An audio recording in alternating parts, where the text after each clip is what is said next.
Так, açıldı. Barınızda da. Açıldı. Так, Açıldı. таң мұғалімдерге, немелерге, сіздерге мынау 8-ші ашылып жатады, цифровая грамотность 8. Ага, кірдік.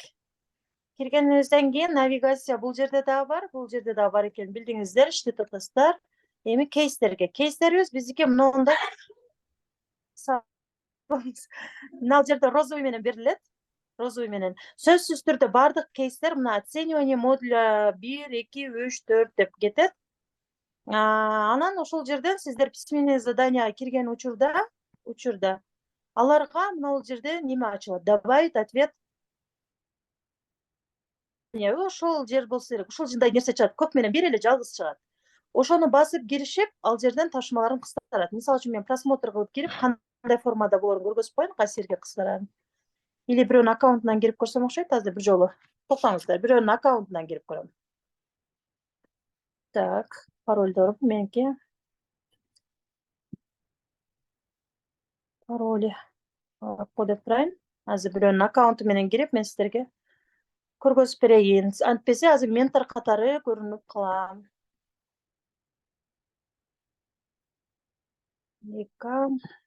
Выход. Алар кандай тиркешин көргөзүп коеюн экен бир жолу. Толук аткаргыдай болуңуздар. Вот. Кеттик. Менин экзамым кайякта турат? Эми сенин паролуңду алсам. Ал жерден бирөөсүнүн паролун алып кире берейин.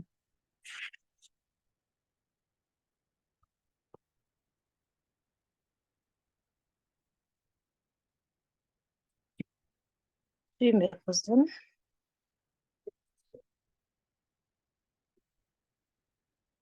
Видео алдым го запись кеткенден кийин. Макул болуп турат.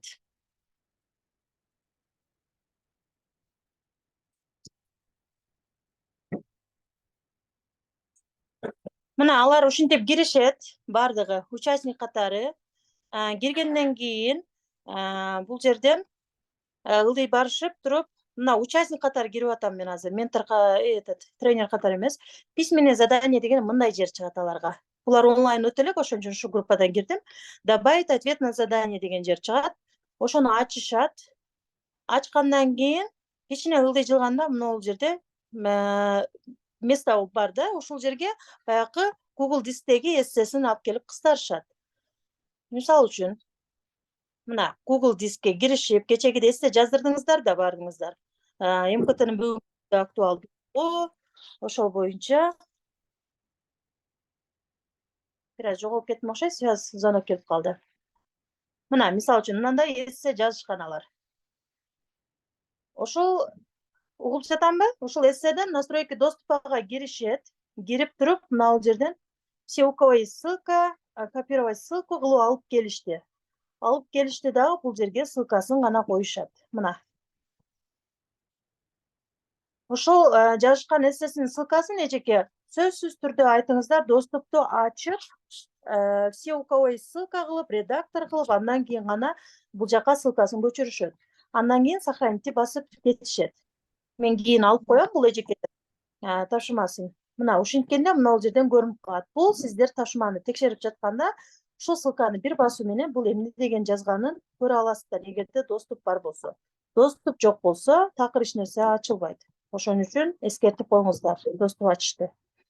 Кийинкиси бул биринчиси эссе. Анан тесттерди иштетип бүттүңүздөр да баарыңыздар. Иштетип бүткөндөн кийин 2ге кеттик. 2де дагы мына жерде оценивание дегенден кийин башталат. Кейс 2.1. Кейс 2.1. Анан бул жерге эмнени кыстарам десе, мынанда турат. Белгилүү МКТ куралдарын колдонуу менен сиздин предметиңиз үчүн окуу процессинде социалдык медианы колдонууну долбоорлоо боюнча өз алдынча иш. Ушуга дагы кыстарышат. Бул жерде сиздер жанагы онлайн платформаларды үйрөтүп жатасыздар, ошо предметиңе байланыштуу нерселерди жасагыла деп айтып жатасыздар. Ошолорду жасашат. Ошолорду жасап туруп, предметине байланыштуу жасап туруп, анан алып келип, анын дагы ссылкасын алып келип тиркешет. Мына бул жерге ссылкасын түшүрөт. Мисалы ошондо Элзада ушул аткарып аткан тапшырмаларын ошо Google Дисте аткарып атышат, бардыгычы ушул ссылкаларды гана жүктөйт экенбиз, ооба, жүктөтөт ссылкаларды экенбиз, ооба, макул. ссылкаларды анан ушул жерге неме кылгандан кийин эле мына ылдый жакка. Анан кээ бирлер ссылкасын жок, жүктөй албай атам, же болбосо менин нелерим бар. Кандай? Менин компьютерге сактап алган болчу, муну скачать этип деген болсо, проблема жок. Мына ылдыйына кирет дагы файлы, вот. Ой, кечиресиз. Загрузка мына жерден загрузить файл кылат. Бул эгерде компьютерлерине сактап алган болсо, ссылкаларымды таппай калдым, мен бирок сактап алгам десе. Выберите файл и любой файл, мына мисалы үчүн мунаны алып келди дагы, открыть. Всё, бул жерге кыстарылды, загрузить Ушуну этот файл. башкадан көрсөткөйчү. Yazada азыркыны башкадан көрсөтчү. Медленный кадр мененби кайра? Замедлен. Азыр караңыз. Мына жерде загрузка турат ылдыйында, ссылка жок болсо, сакталса. Анан кирип, буну басышты. Токтоң. Агай, мына жакта группаны бир карап коюңузго. Айрымдар кире албай атат окшойт. Жаңылардан жазып атат. Бул Элзада ушул жерде ссылкадагы еще мына файлда жүктөсө боло беретпи? Болот. Эгерде эки иштеп койсо, пожалуйста, андан жакшы го. Ошону мына мына жерден мен өчүрүп турайын, азыр мен кылып туруп, кайра башынан кирип көргөзүп коеюн. Ссылка жок дейли, бардыгын компьютерге сактап алган. болбогон себепчи мага келген жок запросы. Түшүнөм. Интернет басып. Келбей атат, болгону мен WhatsApp'тан окуп калдым. Анан ошол жерде выберите файлды басасыздар, түшүнүк эле же, көрүнүп жатабы мына. Загрузить файл, андан кийин алгоритми боюнча, мына. Андан кийин выберите файл. Дегенден кийин мына сактаган жер рабочий столдо, башка жерде, загрузкиде өздөрү билет, кайсыл жерге сактап алган материалын. Ошону алды, ачты. Бул жака түшүп калды ошол материалы. Анан ошону эле загрузить этот файл. Дегенден Ооба, кийин көрүндү. Рахмат Элзада. загрузка болду, рахмат. Мына азыр келсин интернеттагы. Бул келет азыр. Келгенде мындай болуп, сохранитте гана басып коет. Болду. Выполнено дейт. Мен бул эчекенин немесин кайра тазалап чыгам, удалить ответ кылып чыгам, ошон үчүн сиздерге көргөзүп коеюн деп, мындай болуп, жооптору чыгып калат. Үчүнчү тапшырма бул бизде тесттер болот. Тест менен карап атам, айрым группаларга кошулган элем. Нилуфар эже, капа болбоңуз, группадан чыгып кеттим. Себеби мен Zoom өтүп атсам, бул жактан отур SMS келе бергенинен чыктым. Капа болбоң, арабандагы Нилуфар эже. Так. Үчүнчүсү бул рахмат, тура түшүнгөнүзгө. Үчүнчүсү дагы ушул оценивание деген жерде, бул жерде эч кандай тест жок, только бирден гана тапшырма. Кейс 1 дегенде мынаны окуйсуздар. МКТны колдонуу менен, маалыматтык коммуникатив технологияны колдонуу менен сабак планы жана санариптик баалоо куралдарын колдонуу менен иштелип чыккан предметтик тест. Предмети боюнча тестти. Азыр Google формадан көргөзүп жатабыз. My Test, онлайн тест, Class Time. Ошолордун бардыгын, тест аттууларынын баарын ушул жерге тиркешет. Бир нерсени айтып коеюн. Мына жерде эки тестти, мисалы үчүн биринчиси Google формада дейли, мына бир ссылка деп түшүнөйүк. Андан кийин Class Time'да иштеген бул тести болсо дагы коюп коет. Дагы бир тест, My Test'те болсо дагы коюп койсун. Ссылка жок болсо ылдыйда. Түшүндүңүздөр да?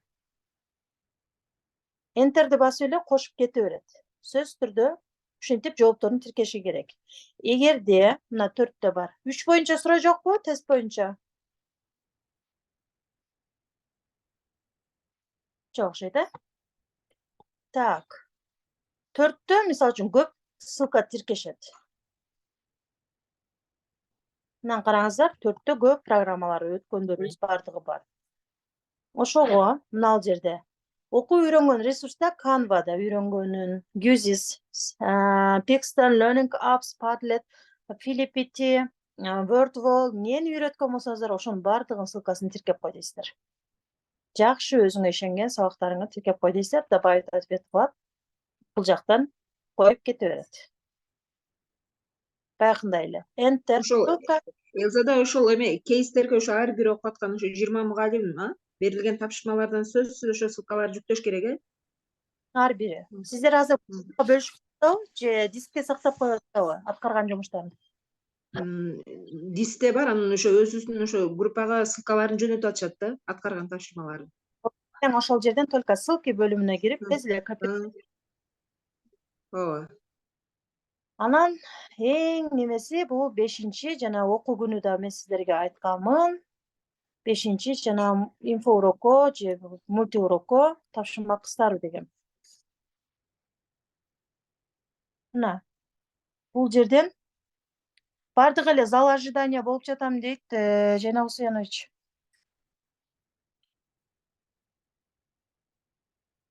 Агай укпай отурат окшойт.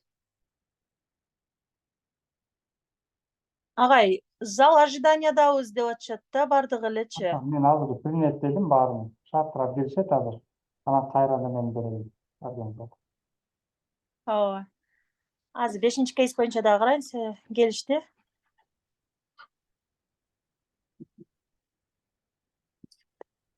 Мен артында фонума карабай эле коюла деп коембу.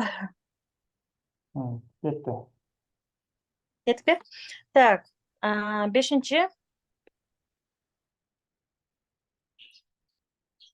кейс мына кийин келгендер эмне жөнүндө болуп атат десеңиздер, бул ташымалар кыздар боюнча жаңыларга неме болуп атат бир аз.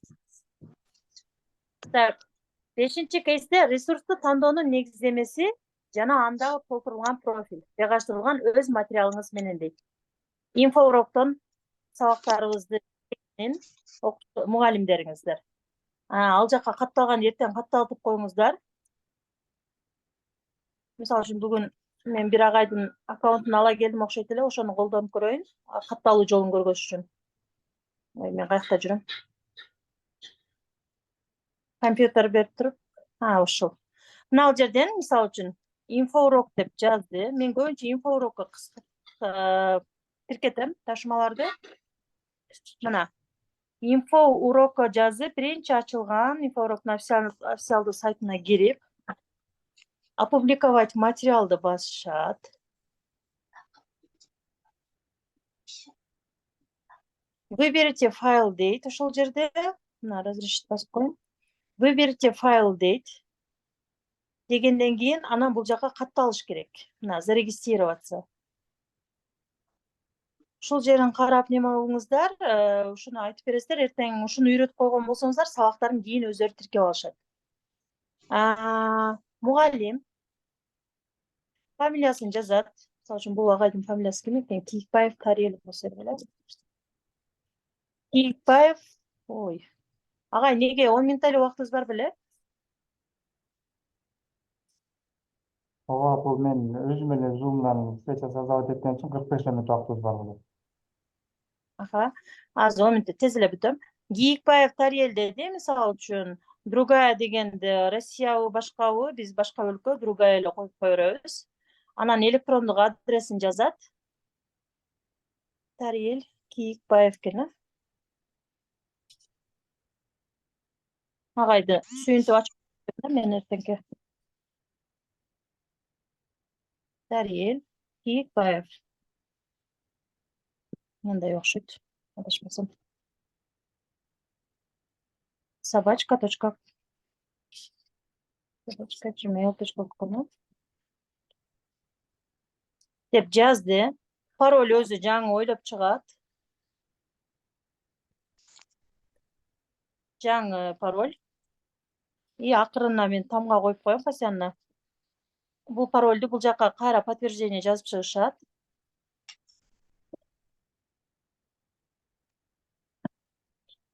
И профессиясына келгенде учитель или педагог болуп берет.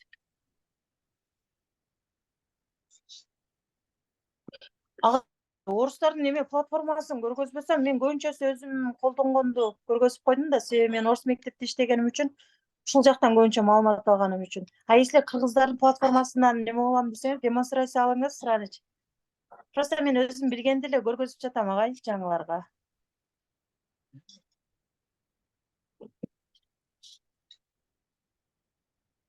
Так, Кийикбаевич деп койдум, очусу мына ал жердин баардыгын толтурушубуз керек экен.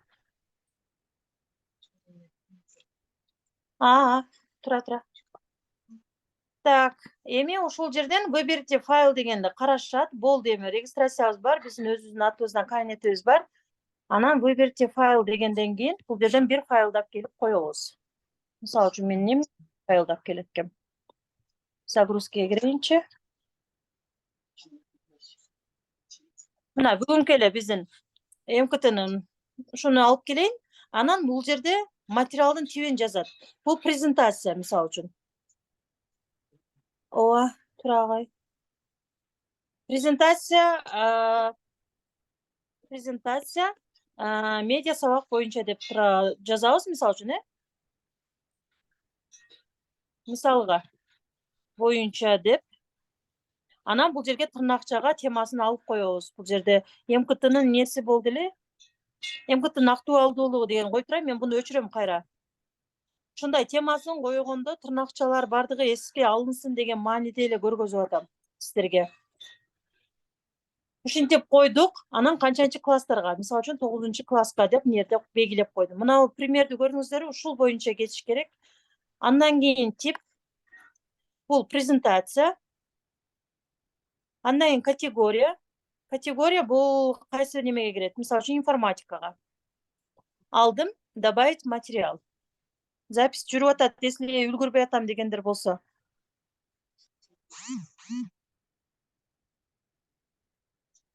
Азыр загрузка болду. Андан кийин кайра бизден класс сурап жатат.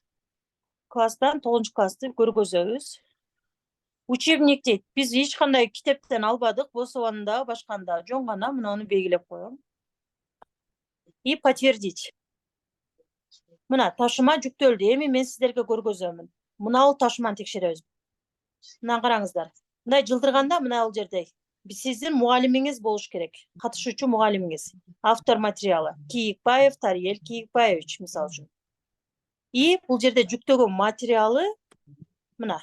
Көрдүңүздөрбү? Презентация медиа сабак боюнча МКТнын актуалдуулугу 9-класс. Бир нерсени айтайын. Инфоуроктон бирөөнүн материалын көчүрүп, кайра өзүм автормун деп берсе, албай коет. Ошондой эске алсын. Анан бизге кыстара турган жери мына жер болот. Мына. Көрүнүп атат сиздерге? Жогоруда ссылка. Бар жакшы. Ошо ссылканы көчүрүп алып, мына цифровая грамотностьтагы 5-кейске алып келип, ушул ссылка керек. Буну мына, ушул ссылканы коюп, андан кийин сохранить басып коебуз. Сиздер текшерип аткан учурда мына презентацияны басып, темасы, предметине дал келеби, өз иштедиби, ошолорду көрүш үчүн жанагы жерди сөзсүз түрдө карайсыздар. Автору ким экенин. Мына мен жасаган автору турат, сабагы турат, болду, значит 20 балл. Түшүнүктүү?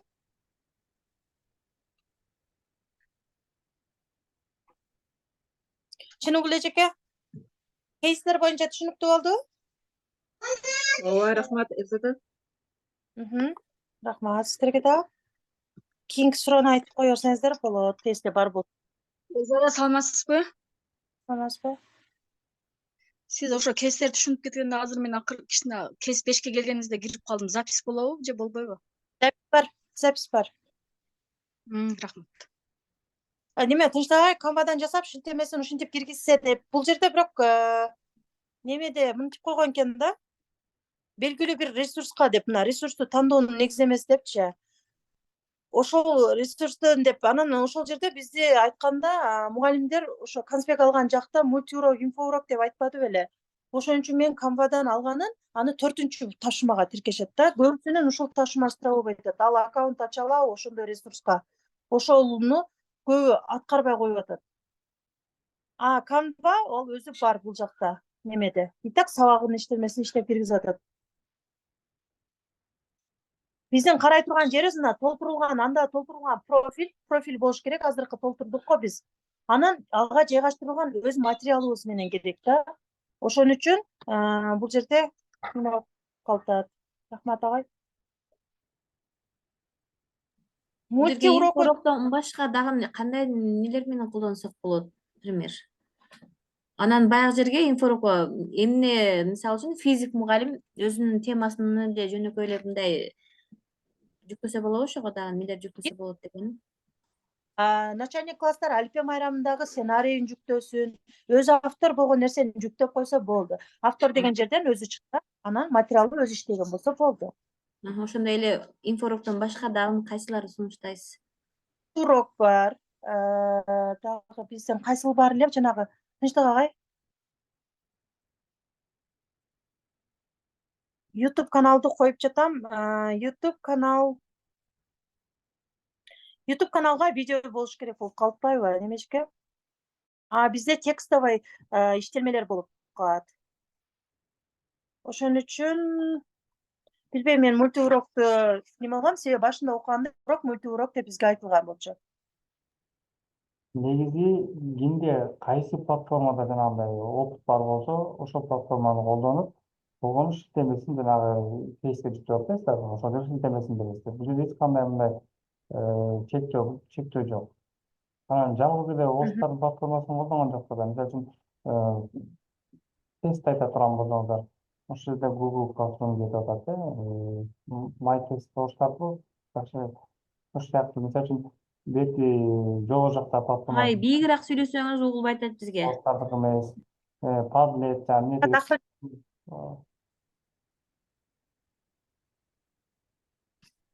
угуп атам. Бир аз акырын сүйлөп кой атасыз.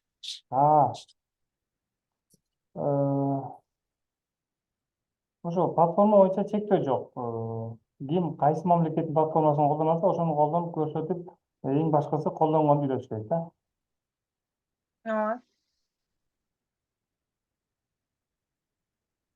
Агайдын үнү угулбай жатат. Агай чектөө жок, орустардын платформасыбы, өзүбүздүн платформабы, ошолор болсо да боло берет, ошодон колдоно бериңиздер деп жатат азыр. Платформага чектөө жок деп. Бирок если YouTube'га сөзсүз видеосун тиркебесе да сабагы болгон болсо, сабагын ушул жака жүктөтүп койсоңуздар болот. Булчу бир нерсе болот да, мисалы үчүн айрым мугалимдер жакшы сабак иштелмелерин билет. Бирок бир жайылткысы. Кайра кирели.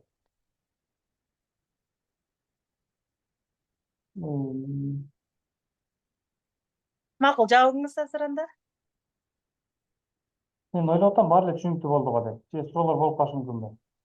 Бизде суроо бар да, саламатсыздарбы? Элзада, бүгүн экинчи модулду аткарып атканыбызда кейстин баягы экинчи тестти аткара албай атабыз да, баягы кайсы уровень, средний уровеньди ача албай койдук, там ссылка неактивная. Не, боюнча сүйлөшөбүз, Кулчак эже. Азыр мен сизге звонок кылып көрөм го.